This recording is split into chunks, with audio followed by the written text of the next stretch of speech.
Pag-usapan natin ngayon ang viral sa social media na post ni Senator Robin Hood Padilla. Meron siyang ini-endorso ng mga presidential candidate by 2028. Kaya lang hindi si Pipi Sara. So ano ba yan? Nagtaksil na.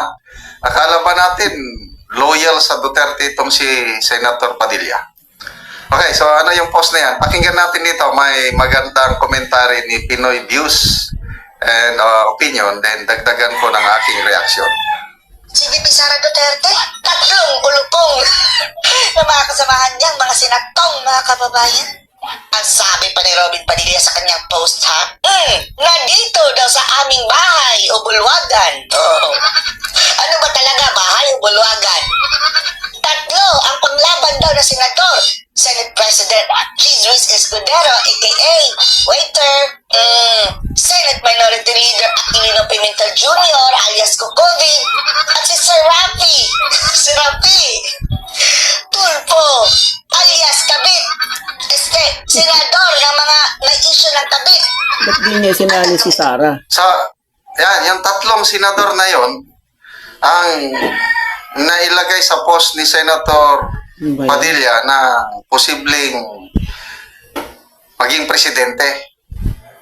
Senator Escudero, Senator Pimentel, and Senator Rafi Tulfo.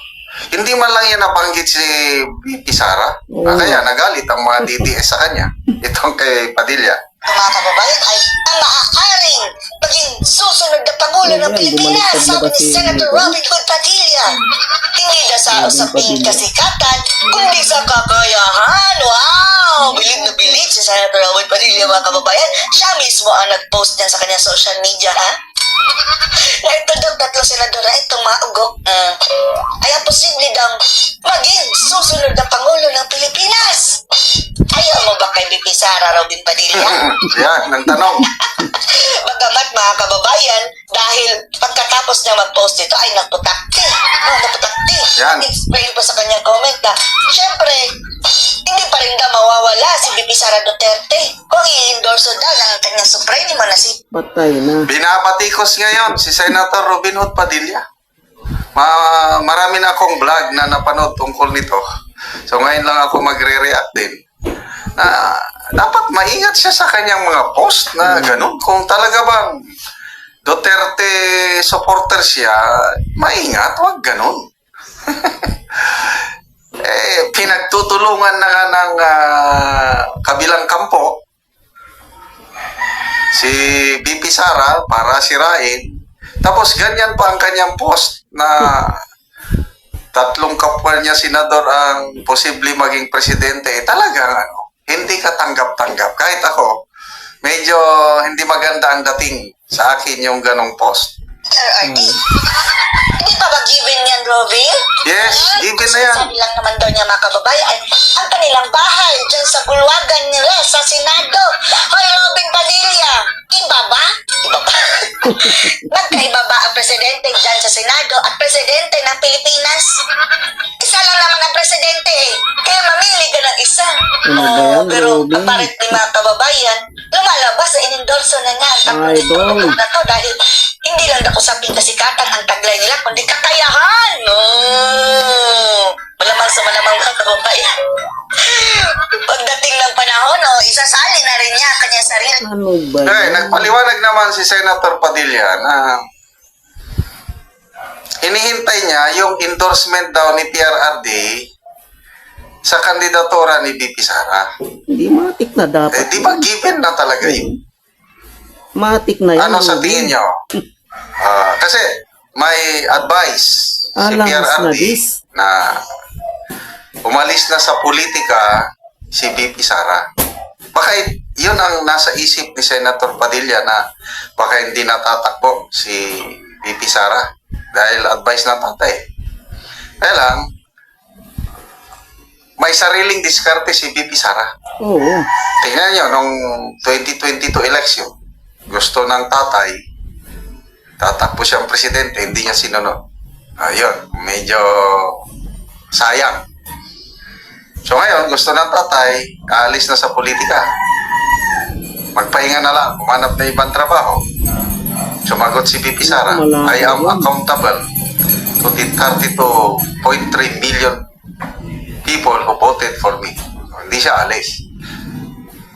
So ano sa tingin nyo? Basta na lang susuko si VP Sara. Ay, hindi, malabo Lalo na yun. ngayong iniipit siya ng grabing pang-iipit, paninira. Malabo yun. Basta na lang alis sa politika, hindi natatakbo.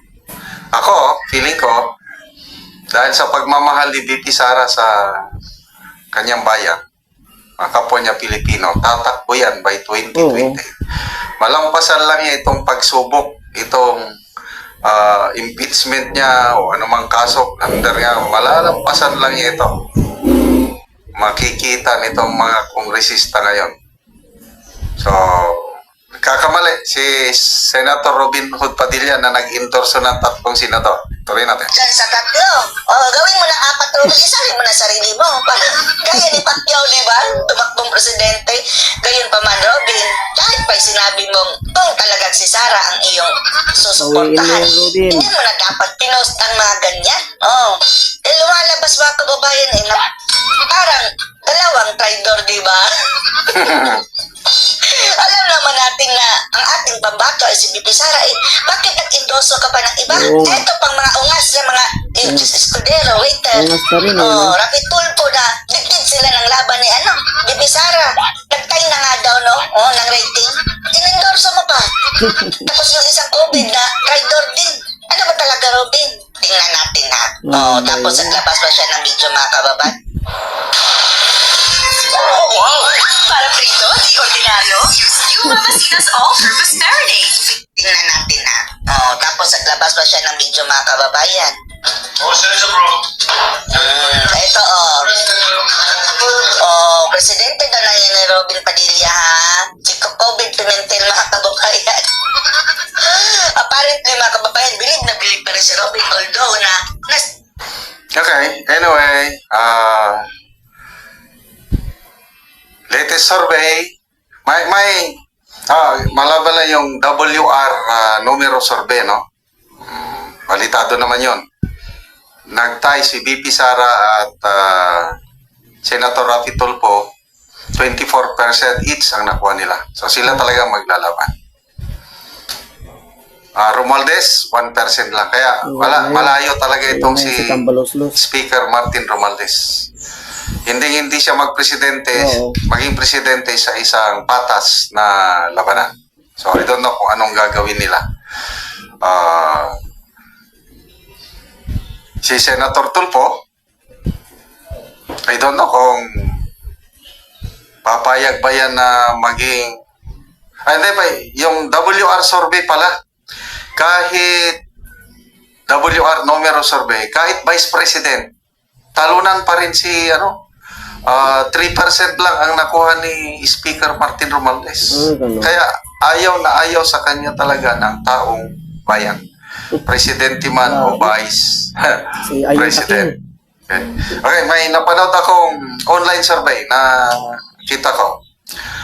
Daily Feed ang nagtanong, sino ang inyong iboboto kung ngayon ang eleksyon? So, 4 ang tinanong. Mga kandidato pagka-presidente. Rafi Tulfo, Risa Ontiveros, Speaker Martin Romualdez, pang-4 si VP Inday Sara. Siyempre, Inday Sara. Ako, bumoto ako. Kasi online Ako survey. rin. Bumoto ako kay VP Inday Sara. Yes. Lumabas doon, Sara 94% tayo. ang pabor o pumili kay VP Inday Sara. Samantalang itong 3, Tulfo, I think is 3%, Hontiveros 2%, Romualdez is 1%. Ganon kalayo ang labanan. Tayo. Grabe talaga yung lakas ni VP Sara. Kaya ito, supalpal yung mga survey na yung Okta Research na sinasabi na bumaba na daw ang trust and approval rating ni VP Sara Hindi, na mas maaari. mataas na si Speaker Martin Romualdez. Hindi na po ko ng mga Pilipino. Hindi madaling lokohin. Kasi marami ng ibang klase ng survey. May Yes. online survey, may kalye survey. Lalo na sa kalye survey. Tinatanong, alin ang mas pinagtitiwalaan nyo, Marcos o Duterte? Duterte. Sa mga kalye survey na naganap, marami ang taong bayan na pumipili pa rin sa Duterte over Marcos. So, Senator Robin Hood Padilla, alam namin na loyal ka sa mga Oo nga. Dutertes.